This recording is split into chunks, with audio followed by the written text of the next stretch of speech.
What's up, guys? I am here for vlog number 19, and I am trying something a little bit different today. I am going to do this all in one take.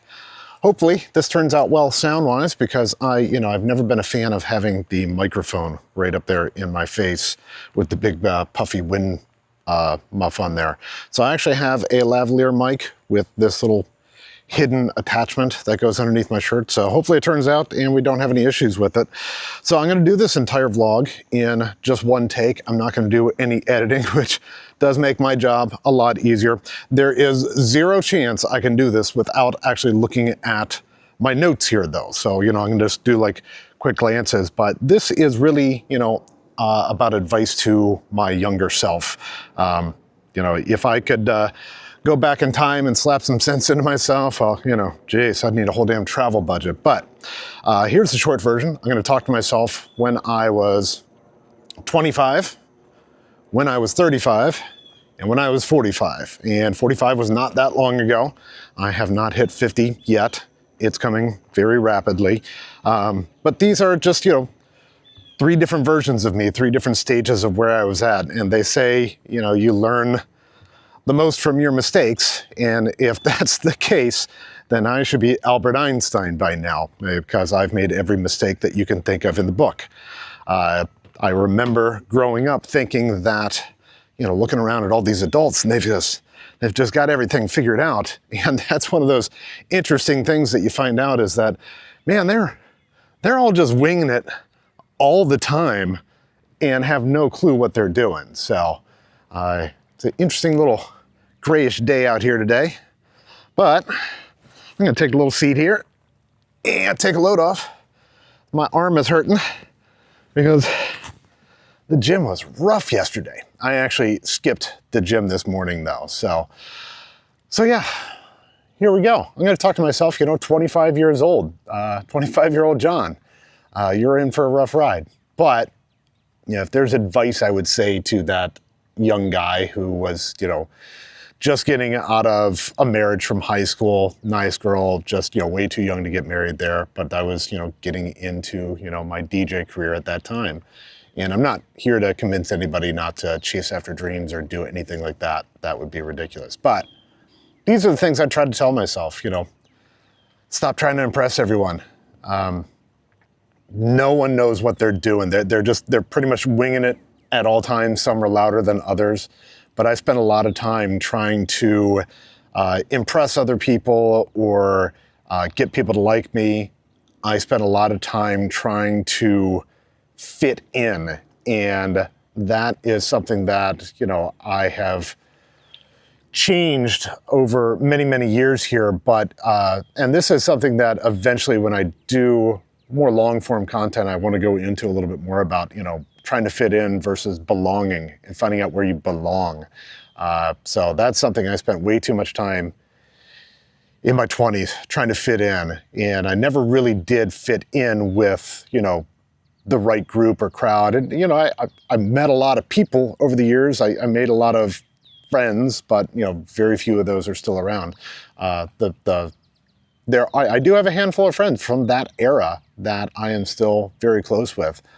One of them actually goes well beyond that. I've actually known her since I was 14 years old. She's my best friend. We've known each other. We just celebrated Monday of this week, 35 years that we've known each other. Now you know how old I am. 35 years that we've been best friends. And I've always kind of belonged there. So the other thing I tell myself is you are not going to find happiness out there. You're not going to find it through somebody else. You're not going to find it through a job. You're not going to find it through love or anything like that. It's here. It's inside. And that is something, man, I just did not get in my 20s. I was always seeking external validation, always trying to find happiness elsewhere. Always seeing if, this thing I bought would make me happy or, whatever it would be. I was always looking for external happiness, never finding it within, at least in my 20s. So, yeah, it's not out there. It's not on Tinder. It's not, it's not on social media. You've got to find it within yourself. The other thing is, hey, you're going to outgrow most of your party crew. All those people that you're hanging out with, people that you knew from college and all that, people you knew from high school, for the most part, you're not going to be friends with those people anymore. You guys are just going to outgrow each other. People go off and they do different things. People have families. People, you end up growing up with just different belief systems.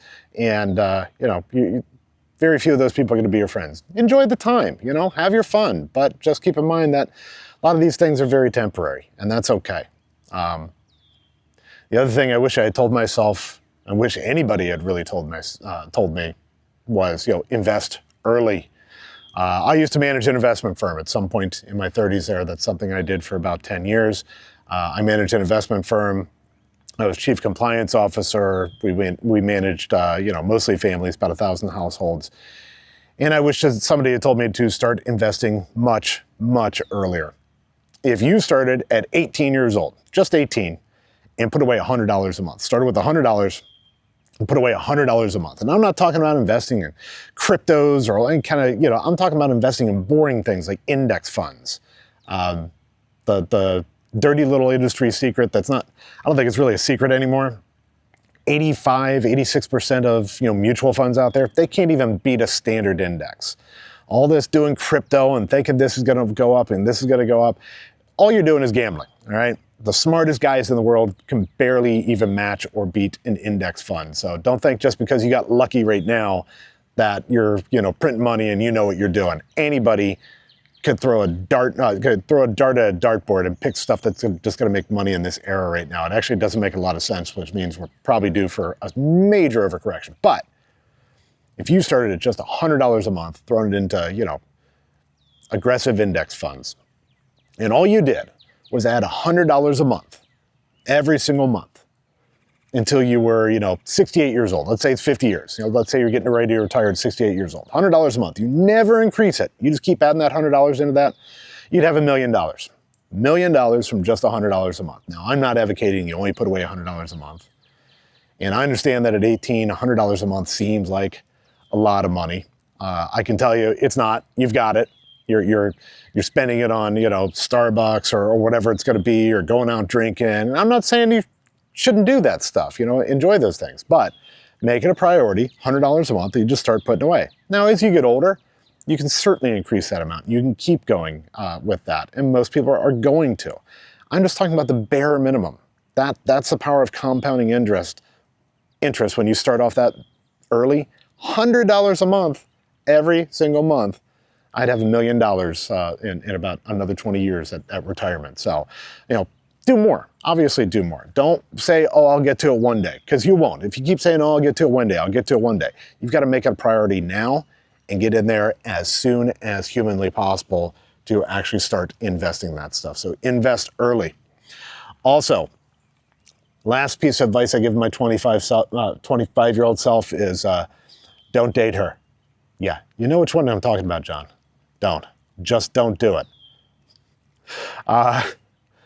We've all got that one. We've all got that one, if not two or three, but we've all got that one that we're just like, whew, man, what were we thinking? Let's go into what would I advise my 35-year-old self? This is really interesting, actually, doing this recording, knowing that any error I make, any I do, or any mistakes or tripping of my words, this is all staying in. This is a one-shot video. I am not editing this, so you're going to see everything completely raw. Like I said, there's zero chance I can do this without glancing at my notes, because there's just too much to go through, and this one's a little bit too important. So there's no lines to throw out there. This is just purely, I've got some basic notes of things to talk about to remind myself how to do this. 35-year-old John. This is my, maybe I should do something different phase with my life. And I still continue to DJ well into my 30s, but it wasn't necessarily the only thing that I did. So my advice would be, if you're unhappy, burn it down. Scorched earth is underrated. And if you don't like something, if it's not working for you, if it's not serving you, get rid of it. Whether that's relationships, friends. Had to do that with quite a few friends where I realized these are not friends. These are toxic people that I have in my life. Burn it down, get rid of it. Yeah, all right, I grew up wanting to be a DJ and being a producer and doing all these things. And I did really, really well with it. But, my passion wasn't in it anymore. I didn't want to do it anymore. I wanted a bit more stability. I wanted a little bit more of a normal life. I didn't want to work, you know, every single Friday and Saturday night my entire life. So, you know, I burned it all down. I decided to do something different. I got into finance and various other things that I did, but yeah, burn it down. It's okay. Almost no one I know that went to college is doing what they went to college for. How the hell could you possibly know what you want to do at 18 or 19 years old when you decide to go to a college major? Yeah, almost no one I know is actually doing what they went to college for. You end up stumbling into other things. It's okay. You can change. You can do something completely different with your life. Burn it all down. The sooner you do it, the better. Don't be afraid. Get it done. Number 2, you're not behind. You're just not where you're meant to be yet. You think everybody's, you know, so much further ahead. Stop comparing yourself to everybody else. The only person you got to compare yourself to is yourself, you know. Yeah, you're not behind. Take the solo trip. You don't need permission. You don't need to wait for everybody else. Man, go do those things that you've wanted to do. Go experience different things. Go to different cultures. Meet different people when you're young and you're single. Hell, you can do it when you're old and you're single. It doesn't matter. You can, you know, go out there and do that thing. I've got friends who are married couples, and they take their vacations together, but they take their own individual vacations with friends, and they sometimes do their own solo things as well. There's nothing wrong with that. You don't need permission to do that. If you need to take permission in your relationship, you've got some other issues to worry about. But last thing I'd say to my 35-year-old self is read more. It will save you years of bullshit. I wish I started reading a lot more than I did back then. I barely read anything at all other than magazines or, you know, manuals. Who am I kidding? I never read manuals. But it wasn't until I got into my, you know, early 40s and had some major life changes where I really started reading a lot of self-development things and getting to know who I was. And I also went through therapy multiple times. You know, I still have my therapist on speed dial if I ever need it, but I don't see him regularly anymore. But reading really expands your mind. I'm not much of a fiction reader. I'm a, you know, I like nonfiction. I like more, you know, self-development things. I like more historical things like that. But, you know, find something that inspires you. You know, not saying don't read fiction. I just happen to like, you know, I'm a visual person. I like movies. I like the sounds. I like the sights. Read more. It opens up your mind. I was never a reader when I was younger. I've read more in the last 10 years than I did in the first 40 years. By far. Probably 5 times what I did with that. So read more. Pick up the right books. Expand your mind. 45-year-old self, which was not that long ago. 45-year-old you. Man, money does not buy happiness. Time and freedom, man, you cannot replace that. I was the perfect example of money did not buy happiness. You know, I worked in finance. I traveled on the occasional private jet. I bought the expensive AMG Benz. Don't get me wrong, the car was nice and everything. And I had the expensive clothes and the really nice house and all the different things. And I was not happier at all. I was miserable. I was working crazy hours. I was stressed out the hilt. I was working, you know, I was always on call doing stuff. Yeah, it just wore me down. Money did not buy me happiness. I thought it would. You only need enough money to get by.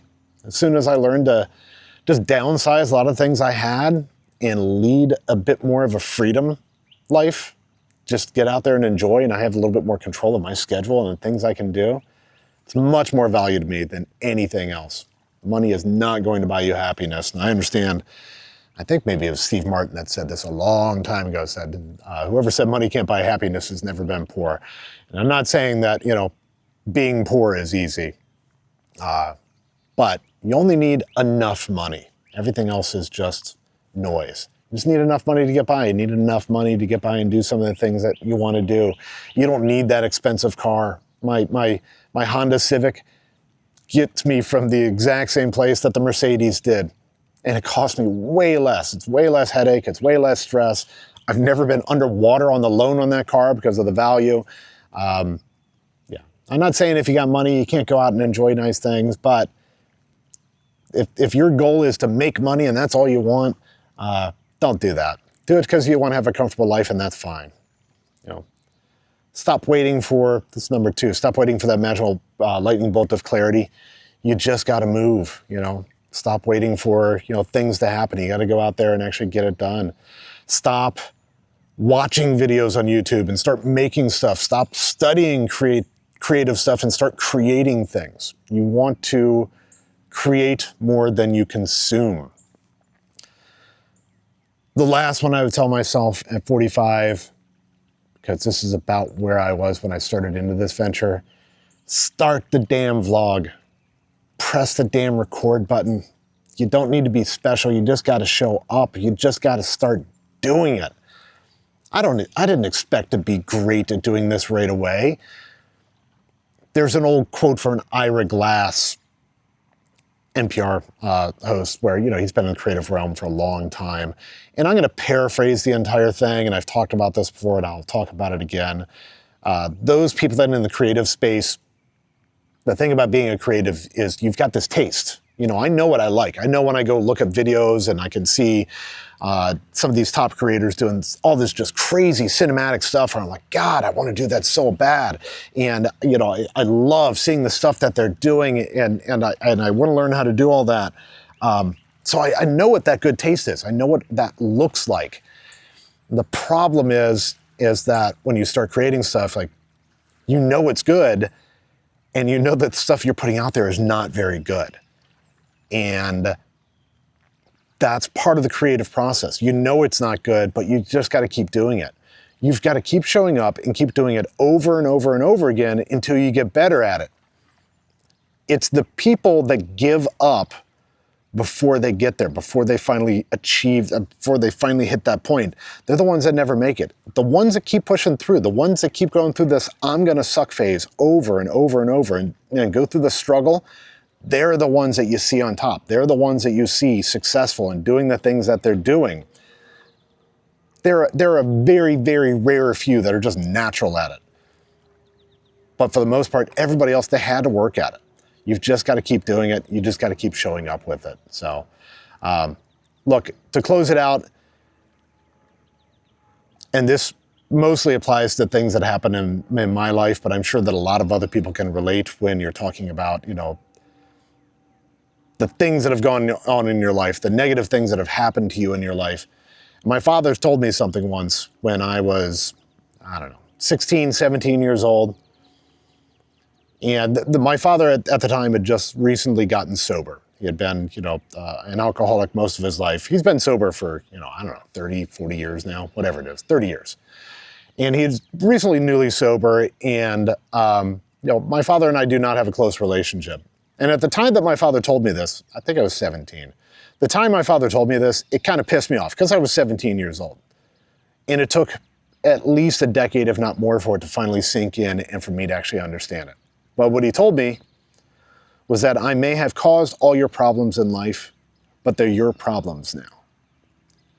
And when you finally understand how powerful that is, you understand that, you can blame your childhood. You can blame that ex-wife, that ex-husband. You can blame your boss. You can blame this that happened. You can blame this. It doesn't matter. You can blame whoever you want. You're the only person that can fix it. You. That's it. Nobody else is going to show up and do that. Nobody else is going to do this for you. You can blame why you're not showing up and doing creative work or getting on YouTube and doing the things that you want to do on all kinds of different factors. But at the end of the day, it's on you. You're the only one that can change that. It's on you. Also, my last piece of advice to anybody is follow the weird ones. They're way more interesting, and they'll lead you to way more fun and interesting things to do. So that's it. It's my rant. I'm done for the day. I need to get my butt up to poker. I will see you guys again for tomorrow on day 20. Peace. Thank you. Bye-bye.